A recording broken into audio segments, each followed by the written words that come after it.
Muito bem.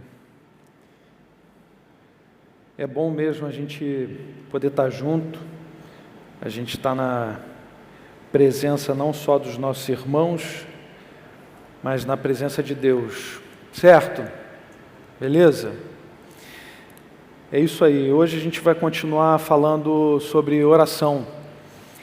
E por mais que pareça para a gente que de novo oração, parece que vai chover no molhado, mas nunca é suficiente falar a respeito de oração. O assunto nunca se encerra. E qualquer tema que você quiser pensar na palavra de Deus, você vai perceber que o tema nunca se encerra. E como a gente vai ver hoje, até mesmo versículos simples de uma, duas palavras, tá? Você vai perceber que eles são cheios de significado, cheios de riqueza para a gente.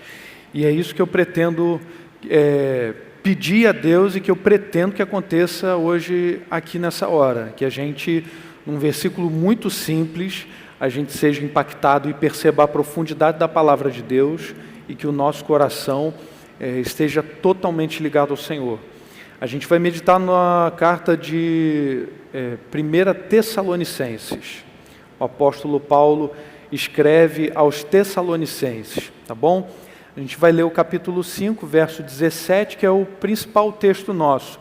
E é muito simples de decorar, vou pedir para você decorar de novo daqui a pouco. E assim, orai continuamente, na tradução da NVI. Ou, na tradução mais antiga, que é um pouquinho mais literal, mais semelhante ao texto grego, que é orai incessantemente, ou orai sem cessar. Simples assim, 1 Tessalonicenses 5,17, já grava isso na sua mente, no seu coração, orai sem cessar. Mas como levanta o título da nossa meditação, orem sem parar, beleza?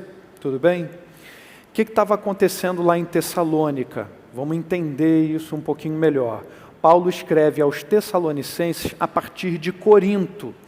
Então, se você já teve a oportunidade de ler 1 e 2 Coríntios, você sabe que ele, escrevendo a partir de Corinto, ele estava numa igreja que necessitava de muitas orações, muitas orientações.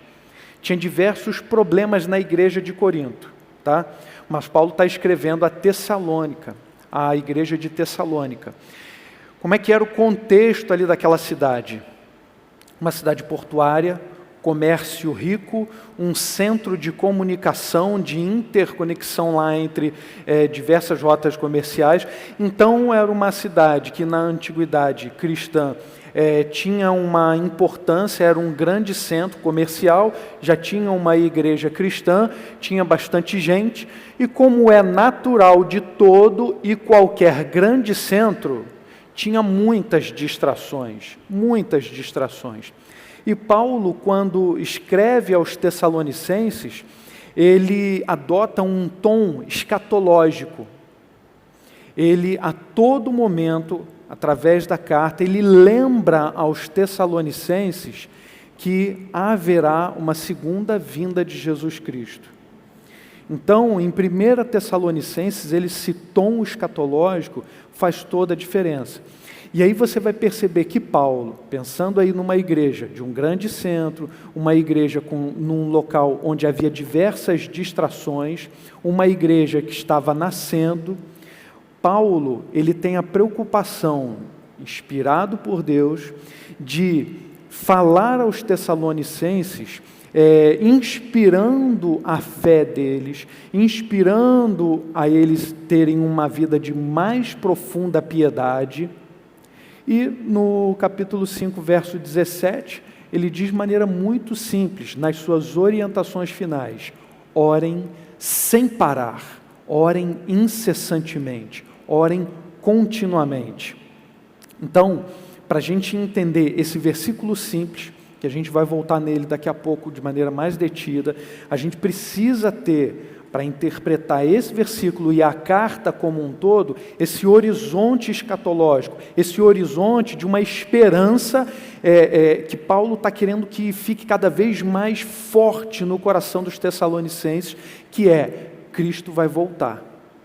Se você tiver atenção em cada um dos capítulos, nos 5 capítulos de 1 Tessalonicenses, no finalzinho de cada capítulo, Paulo faz uma referência a essa segunda vinda de Cristo. Eu vou ler para vocês rapidamente esses trechinhos. No final do capítulo 1, por exemplo, ele vai dizer assim: pois eles mesmos relatam de que maneira vocês nos receberam e como se voltaram para Deus, deixando os ídolos, a fim de servir ao Deus vivo e verdadeiro e esperar dos céus seu Filho, a quem ressuscitou dos mortos, Jesus, que nos livra da ira que há de vir. E no capítulo 2, verso 19, a mesma coisa. Pois quem é a nossa esperança, alegria ou coroa em que nos gloriamos perante o Senhor Jesus na sua vinda? Não são vocês? De fato, vocês são a nossa glória e a nossa alegria. No capítulo 3, verso 12, que o Senhor faça crescer e transbordar o amor que vocês têm uns para com os outros e para com todos, a exemplo do nosso amor por vocês, que Ele fortaleça o coração de vocês para serem irrepreensíveis em santidade diante do nosso Deus e Pai, na vinda de nosso Senhor Jesus com todos os seus santos. No capítulo 4, verso 17, depois nós, os que estivermos vivos, seremos arrebatados com eles nas nuvens, para o encontro com o Senhor nos ares, e assim estaremos com o Senhor para sempre. Consolem-se uns aos outros com essas palavras. No final do capítulo 5, que o próprio Deus da paz os santifique inteiramente, que todo o espírito, a alma e o corpo de vocês sejam preservados irrepreensíveis na vinda de nosso Senhor Jesus Cristo. Estão percebendo? Então isso é muito claro e muito forte em 1 Tessalonicenses. Há um tom escatológico e Paulo está preocupado em inspirar a fé dos tessalonicenses para que eles tivessem como horizonte a vinda do Senhor Jesus. Jesus está voltando, Jesus está voltando, Jesus está voltando.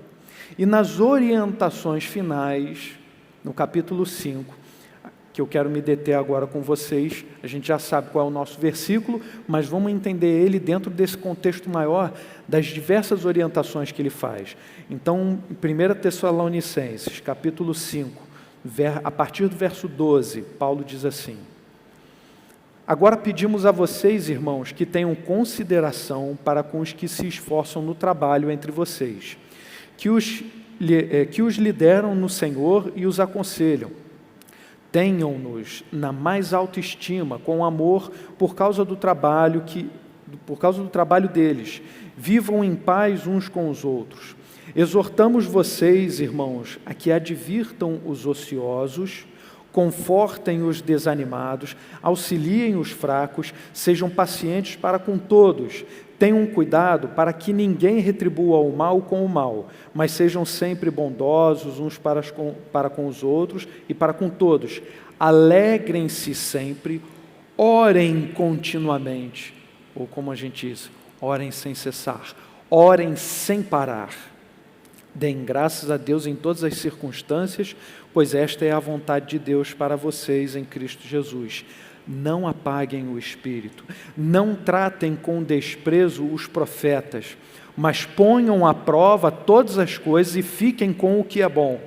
Afastem-se de toda forma de mal, e que o próprio Deus da paz os santifique inteiramente, que todo o espírito e alma e o corpo de vocês sejam preservados irrepreensíveis na vinda de nosso Senhor Jesus Cristo. Aquele que o chama é fiel e fará isso. Então, dentro desse contexto das diversas orientações que o Espírito Santo nos dá através aqui de Paulo, a gente volta a nossa atenção de novo a esse versículo tão pequenininho, 2 palavrinhas só. Orem incessantemente, ou como a tradução da NVI, orem continuamente.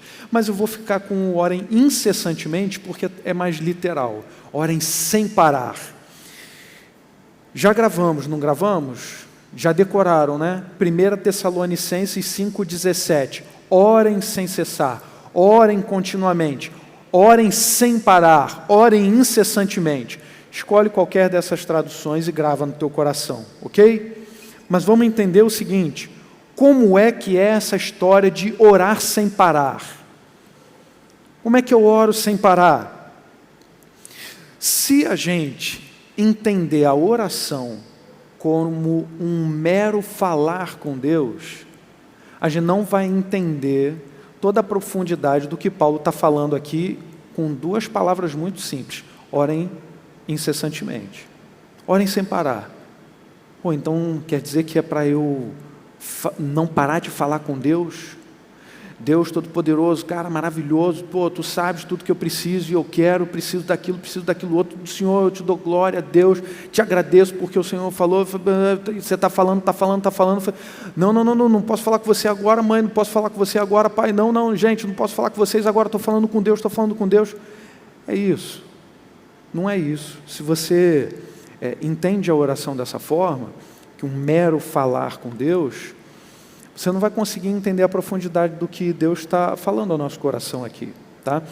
Antes da gente se aprofundar na resposta a essa questão de como nós podemos orar sem parar, eu quero que a gente volte a nossa atenção para a importância da gente orar sem cessar, da gente orar sem parar.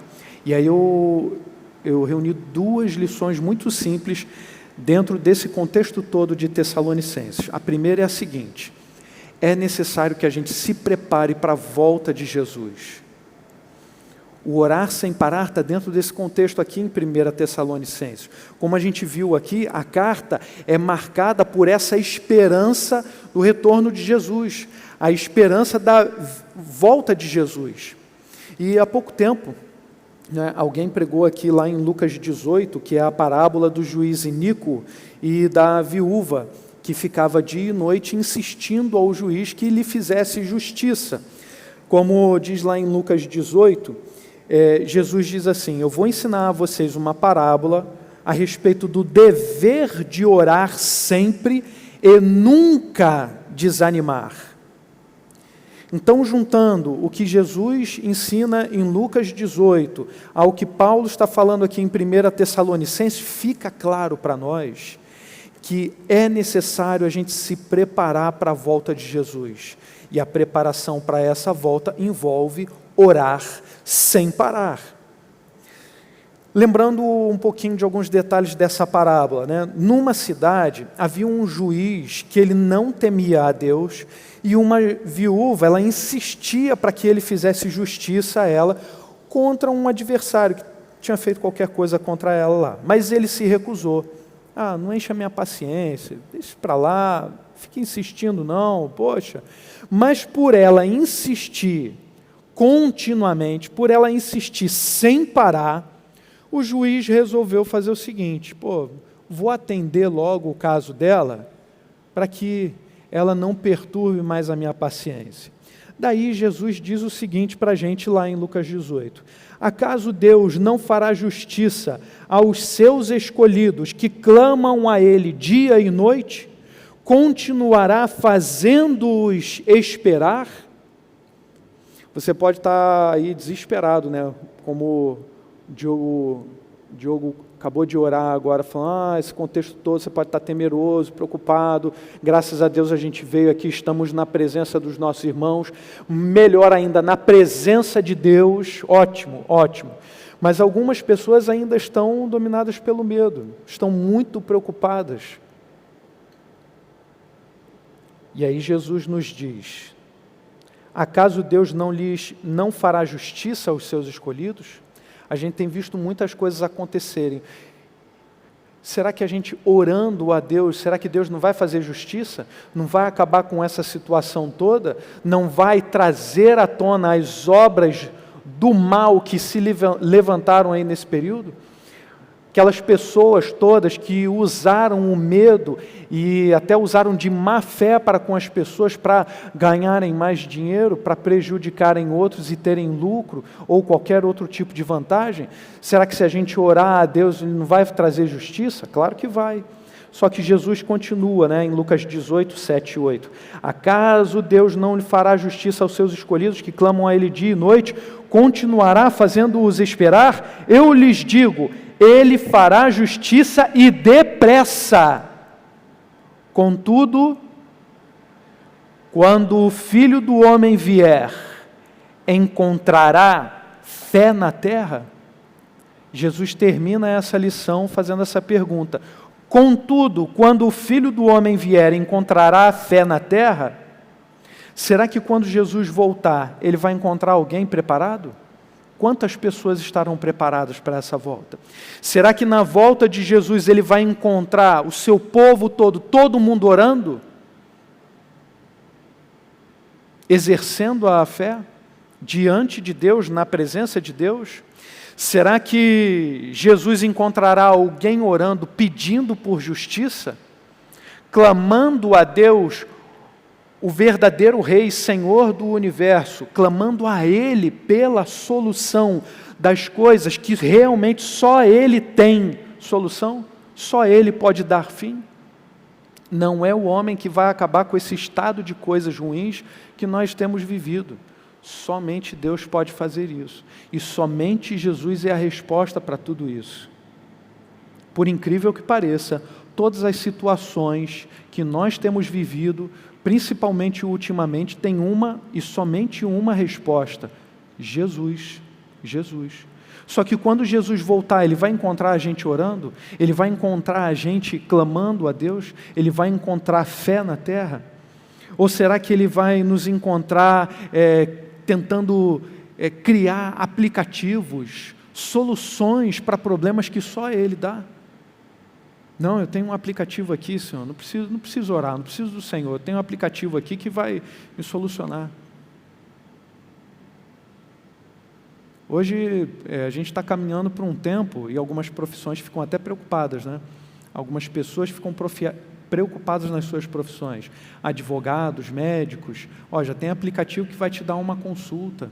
Inteligência artificial que vai examinar o teu caso e já vai te dar um parecer. Daqui a pouco a gente não precisa nem de advogado, nem de juiz. No Japão já teve até um culto budista celebrado por um robô. Daqui a pouco a gente não tem nem mais pastor. Imagina. Olá, boa noite, em nome de Jesus, todos bem-vindos. Imagina, nem banda. Vamos cantar ao Senhor. Aí vem o robô, já solta o vídeo e tal. A gente não só está substituindo o ser humano, mas a gente está substituindo Deus. São os nossos ídolos da atualidade. Gente, essa pergunta que Jesus fez, Filho do Homem vai encontrar fé na terra? Vai encontrar as pessoas orando diante de Deus? Orar sem parar, conforme a gente está vendo aqui nessa primeira lição, com a necessidade de um preparo para a volta de Jesus. Orar sem parar é a condição necessária para a gente estar preparado para a volta de Jesus. Então, vamos voltar à questão, Como é que a gente pode orar sem parar? E aí eu passo para a segunda lição para a gente se aprofundar nessa resposta. Orar sem parar é andar na presença de Deus. Orar sem parar é andar na presença de Deus. Se você pensar na oração não apenas como falar com Deus, mas depois de ter ouvido uma série de mensagens tratando sobre oração, se você lembrar que oração é relação com Deus, a oração é aproximar-se de Deus, é a aproximação de Deus. Aí começa a ficar mais fácil da gente entender o que Paulo estava querendo dizer com orar sem cessar, orar sem parar. Quando a gente ora, a gente fala com Deus, isso é básico, mas a gente também se relaciona com Deus, a gente se aproxima de Deus. E quando nós oramos, nós estamos na presença de Deus. Nós oramos diante de Deus. nós estamos diante do nosso Pai. Então, quando nós oramos sem parar, nós andamos constantemente diante de Deus. Nós andamos na presença de Deus. Então, quando Paulo diz, orem sem parar, orem incessantemente, ele está dizendo, junto com todas aquelas outras orientações de 1 Tessalonicenses, capítulo 5, no final do capítulo 5, ele está falando para a gente viver uma vida diante de Deus, uma vida sempre diante de Deus. Aí um detalhe importante, a oração incessante, orar sem parar, é uma oração que nunca desanima, é uma oração que nós fazemos com o espírito e com a mente. Como Paulo explica isso em 1 Coríntios 14, versos 13 a 15, ele fala assim, ele está explicando a respeito dos dons espirituais, tá? Então havia aquele problema em 1 Coríntios, daqueles que se achavam muito espirituais, eram os pneumaticói, eu sou muito espiritual, é como se fosse uma espécie de casta crentes mais elevados, supostamente mais elevados, e outros que teriam qualquer outro dom, ou seriam assim da ralé espiritual. A gente sabe que isso não existe, tá? E aí Paulo está falando que, além daquela ênfase que eles queriam dar ao Espírito, que na verdade era uma maquiagem, né, para esconder um pouco, na verdade, o orgulho que eles tinham, ele está falando que você vai orar com o Espírito, você vai orar com o entendimento também. É o que ele está falando aqui em 1 Coríntios 14, 13 a 15. Ó. Por isso, quem fala em uma língua, ore para que a possa interpretar. Estava falando a respeito do dom de línguas. Pois se oro em uma língua, meu espírito ora, mas a minha mente fica infrutífera. Então, o que farei? Orarei com o espírito, mas também orarei com o entendimento. Cantarei com o espírito, mas também cantarei com o entendimento. Então, juntando aquilo que ele está explicando em 1 Tessalonicenses, o que ele está falando em 1 Coríntios, o que ele fala em Efésios 6 também, quando ele fala a respeito de, revistam-se de toda a armadura de Deus. Por 2 vezes ele repete isso. E aí ele fala, orem com o Espírito, orem com o Espírito. Nós podemos dizer que orar sem parar, orar incessantemente, é orar de maneira inteira para Deus. Orar com o Espírito, orar com o entendimento, já que a gente está percebendo que orar sem parar é andar na presença de Deus. Beleza? Então, orar com o Espírito, orar também com o entendimento, é orar sem cessar, orar integralmente a Deus, viver integralmente diante de Deus, beleza? Tranquilo? Então o que a gente faz com isso? 2 atitudes são importantes da gente tomar diante de tudo aquilo que Deus está mostrando aqui, num verso tão simples. Orem sem parar, orem incessantemente. 2 coisas, 2 aplicações. Óbvio, dedique-se mais à oração. Tem que orar mais, temos que orar mais. Não tem para onde correr.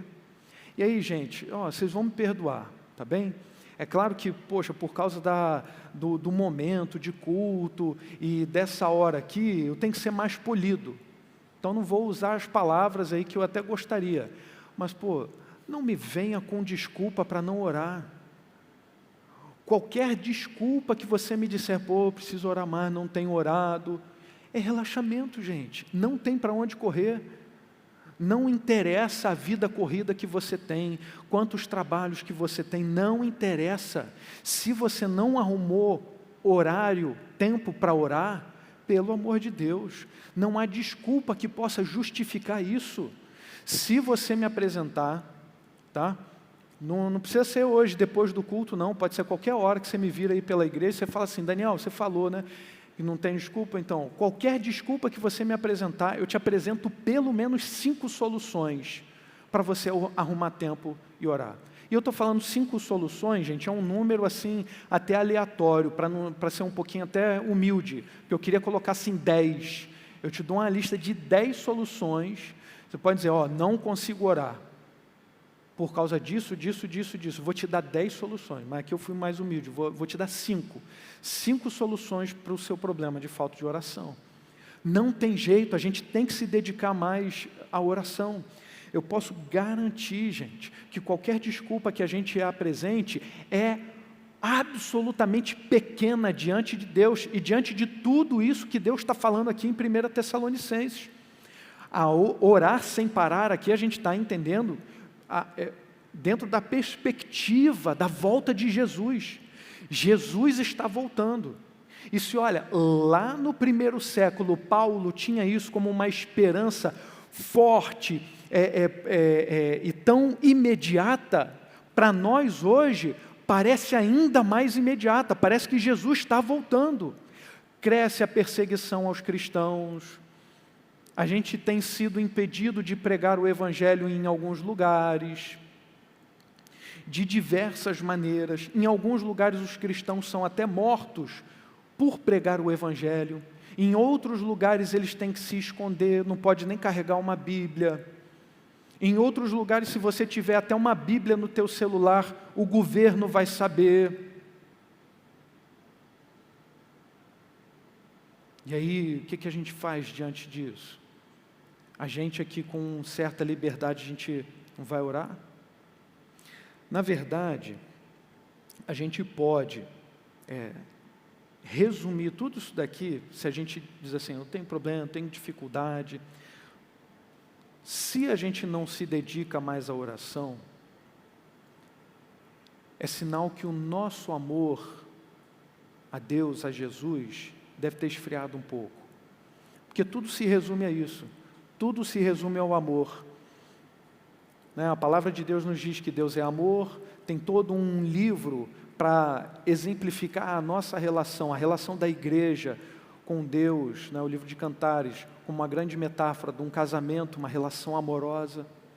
Em Apocalipse aparece isso também. Nas cartas de Paulo isso aparece. Cristo como o noivo e a igreja como a noiva de Cristo. Então tudo se resume a uma relação amorosa. Quer ver, por exemplo, antes de eu casar com Bruna, minha esposa, Claro, casar com Bruna só podia ser minha esposa. Antes de eu casar com ela, eu estava no seminário e aí eu passava todos os dias em frente à casa dela. Eu conheci Bruna, aí a gente não namorou, nem ficamos, não fizemos nada, nem um beijinho assim mais apertado na bochecha, nada disso, nada. Dali parecia que, esse negócio não vai para frente. Mas a gente ficou sem se ver quase uns 2 anos, e eu passava na frente da casa dela, 1 ano e pouco, sei lá. Eu passava na frente da casa dela todo dia, voltando do seminário, quase 11 horas da noite, eu sempre olhava para a janela dela, estava sempre pensando nela. Para piorar a situação, eu tinha amigos que conheciam ela também, e aí ficavam me perguntando de vez em quando, e Bruno? Eu falei, não, isso aí não vai dar, não deu em nada, não vai dar em nada. Mas ela ficava ali na minha memória, na minha cabeça. E aí depois que a gente casou, aí eu podendo acordar todos os dias, olhar para ela, vendo ela, aí ficou maravilhoso. Todos os dias vendo, falando com ela. E aí, nesses 13 anos de casado, essa intimidade foi crescendo. Por quê? Por causa da proximidade. Antes, aquilo que era só assim, uma memória, uma lembrança, um pensamento, se tornou uma relação concreta. Então, a gente se dedicar mais à oração se resume ao quanto que a gente ama a Deus. Se a gente ama muito ao Senhor, se a gente... Não precisa ser muito, tá? Vamos dizer assim, você ama ao Senhor, você vai querer falar com Ele todo dia.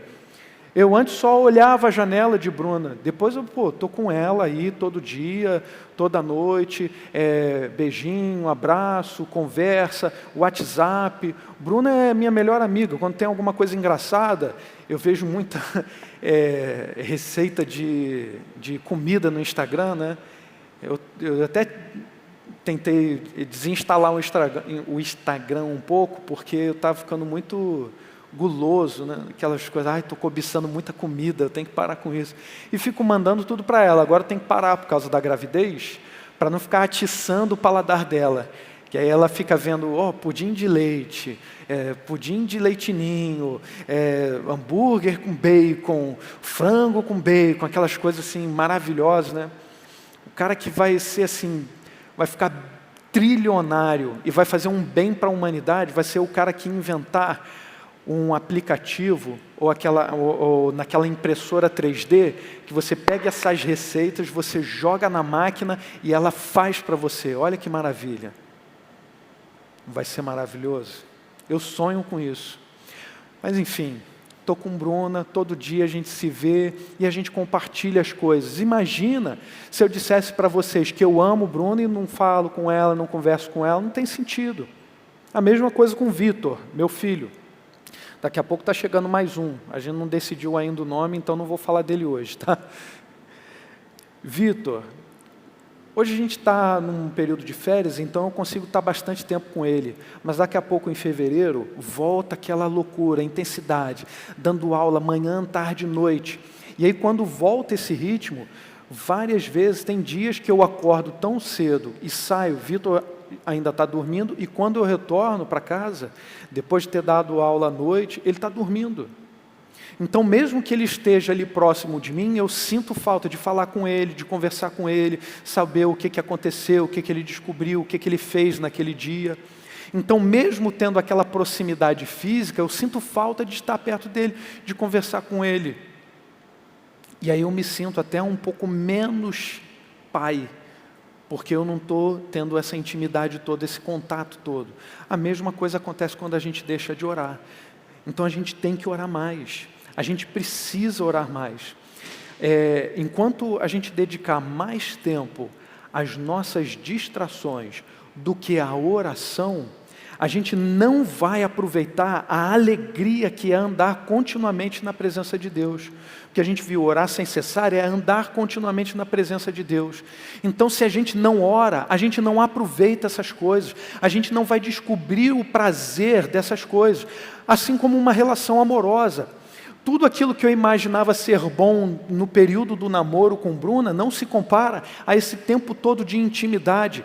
E os outros prazeres que você descobre, que não são só físicos, mas a confiança, a tranquilidade de você poder passar o dia inteiro e você, eu tenho uma pessoa que me ama, tenho uma pessoa que eu amo, uma pessoa que eu confio. Agora imagina a nossa relação com Deus, o nosso Pai. É infinitamente melhor do que isso, infinitamente maior e melhor do que todos esses prazeres que a gente tem aproveitado. Mas se a gente não ora, se a gente não se dedica mais à oração, a gente não experimenta essas coisas. É como no Salmo 91 a gente lê assim, no verso 1 e 2. Aquele que habita no abrigo do Altíssimo e descansa à sombra no Onipotente pode dizer ao Senhor: Tu és o meu refúgio e minha fortaleza, o meu Deus em quem confio. Sem orar, você não vai experimentar isso aqui, você não vai habitar no abrigo do Altíssimo, você não vai poder dizer ao Senhor: o Senhor é o meu refúgio, é a minha fortaleza, ou como diz o Salmo 46, socorro bem presente no tempo da tribulação. Você não vai poder dizer isso. Se você não ora, se você não orar mais, você não vai experimentar essa realidade do Salmo, essa realidade da palavra de Deus. Você não vai ansiar pela volta de Jesus, você não vai se preparar para a volta de Jesus. Então olha só, ora quando acordar, ora antes de dormir, quando sair de casa, quando você chegar em casa, ore antes das refeições, depois das refeições também, ore pelos seus amigos, ore pelos inimigos, não importa o que aconteça, ore sem parar, ore sem parar. E nós oramos sem parar, como a gente acabou de ver, porque nós amamos a Deus. Não podemos parar de orar. Porque isso significaria que nós deixamos de amar o nosso Deus. Por isso eu deixo a última aplicação. Demonstre seu amor a Deus orando. orando. Ore mais ao Senhor e demonstre o seu amor a Deus orando, orando. Se você não sente vontade de orar ao Senhor, é sinal que o seu amor esfriou. É a mesma coisa, volto à relação amorosa. Não tem cabimento eu estar casado com uma pessoa e não sentir o desejo de todos os dias estar num relacionamento cada vez mais íntimo e profundo com essa pessoa, conhecê-la cada vez mais e mais.